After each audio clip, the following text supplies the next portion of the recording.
meetings, participated, gotten to know what the American Cancer Society is, and what we do with the Relay for Life. So I want to turn it over to Bob. Please join me in welcoming Bob Smith.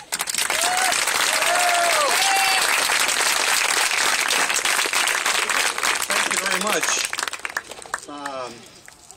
I have to tell you that standing here is a real privilege for me to see all you people. I want to tell you right up front that, contrary to popular opinion, my name really is Bob Smith.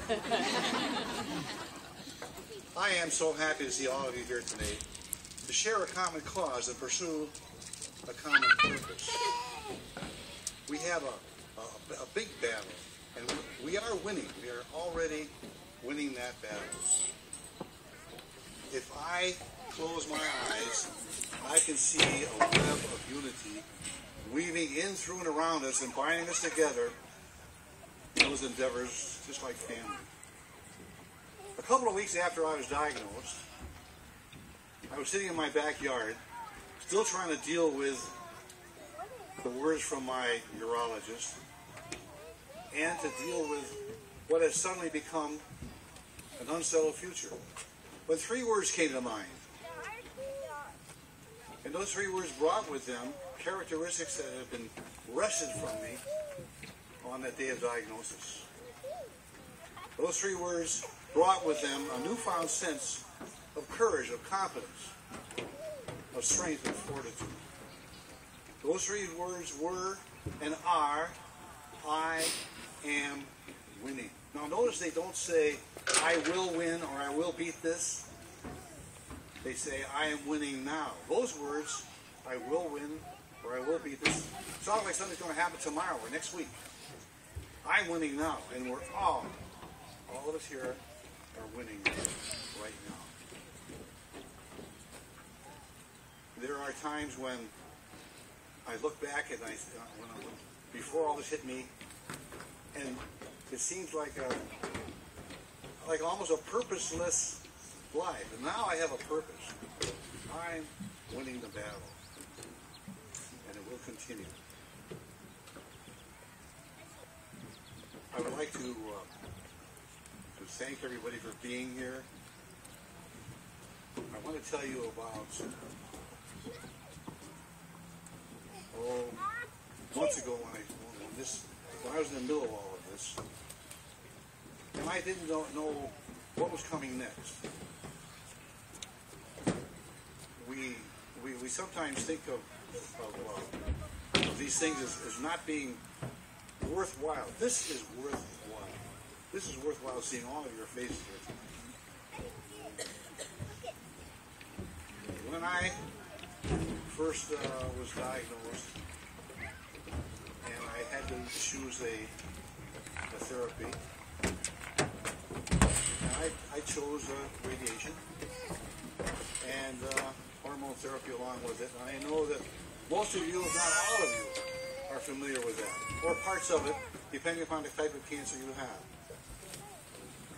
So the cancer was detected after some surgery, and after a extended recovery time, I was started on a series of injections designed to weaken cancer cells, to help prevent their migration, and to shrink the prostate in anticipation of radiation that followed.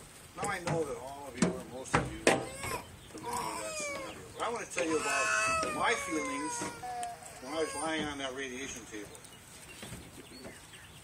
When I heard those whirring motors, and I saw those big arms swinging up over and around me, and I heard those zapping noises, I felt empowered. I felt empowered because I saw thousands of bullets slamming into cancer cells and destroying them.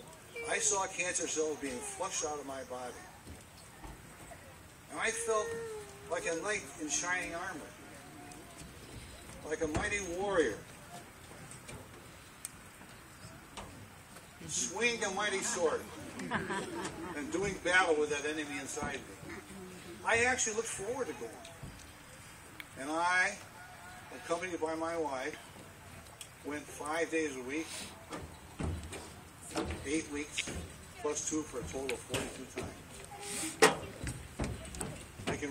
I can really still remember quite well that last day. We were driving toward the hospital. It was going to be my last treatment. Now, prior to this, we had witnessed a couple of graduation ceremonies, call them that, where people receiving their last treatment were awarded a diploma, and they played pomp and circumstance on the audio system. I knew this was coming for me, and so I had to go one better. If you ask my family, I always have to go one better, build a stronger, whatever. There's something where I'll tell you that. And so I decided I needed a hat to go with that graduation gown. You all know the gown I'm talking about. The one that no matter how you tie it, tape it, stitch it, sew it, glue it, you still want to walk with your back against the wall. And it feels like somebody lowered the temperature 50 degrees. And you actually feel more naked than if you were naked.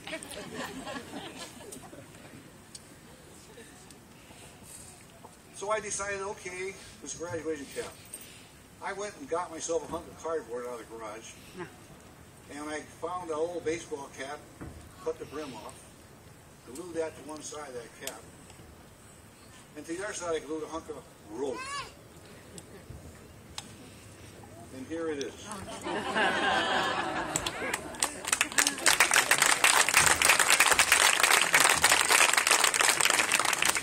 When they came to get me to escort me from the waiting room down to the zapping room, as I call it, I put on that cap. I marched down that hallway, singing at the top of my lungs, pomp and circumstance. You know, da da da da da da. It was celebration time for a good couple of weeks. When one morning I woke up, I wasn't going back for treatment anymore, and I felt like I was in limbo. I didn't know what was happening. Nothing was happening. And the question kept haunting me, well, what now? That now word caused me to think about a book I'd read a number of years ago entitled Mindfulness. Now, there's all kinds of books out there with that title. This particular one was written by an author whose name is so long, I couldn't begin to pronounce it. And of course, with a name like Smith, how can I possibly pronounce the name when we say more than 6 or 7 letters? Anyway, the author bemoans the fact that we spend entirely too much time in our yesterdays and our tomorrows. You know the drill for yesterday. I could have, I should have, I would have. Or the drill for tomorrow. What if this happened? What if that happened? And he prescribes several ways to get around it, mostly focusing on what you're doing each day and thinking about the simple things in life. I chose that. When I think of the simple things in life, they are magnificent in their simplicity. The touch of a loved one, the smile of a friend, the emergence of that first flower in the springtime when up through the snow or up through last year's garden debris, seeing a face or an animal in a passing cloud. Many years ago, I was a member of a barbershop quartet, and we sang a song popularized by old Blue Eyes himself, Frank Sinatra. This is all I ask. And the first several lines are so important to me. As I approach this time of my life, I find I have the time of my life learning to enjoy at my leisure all the simple pleasures. And so I suddenly concede, this is all I ask. I've been carrying a poem around with me in my head for many years, written by a man named Kalidasa, who was thought to have lived in the 4th century. I bring that up because his words have withstood the test of time for some 1,800 years. Look to this day, for it is life. Yesterday is only a dream. Tomorrow is but a vision. But each day well lived makes yesterday a dream of happiness, and tomorrow a vision of hope. Folks, this day was made for each of us. Let's live in it rejoice in it, be glad in it, because we all are winning. Thank you for listening to my story.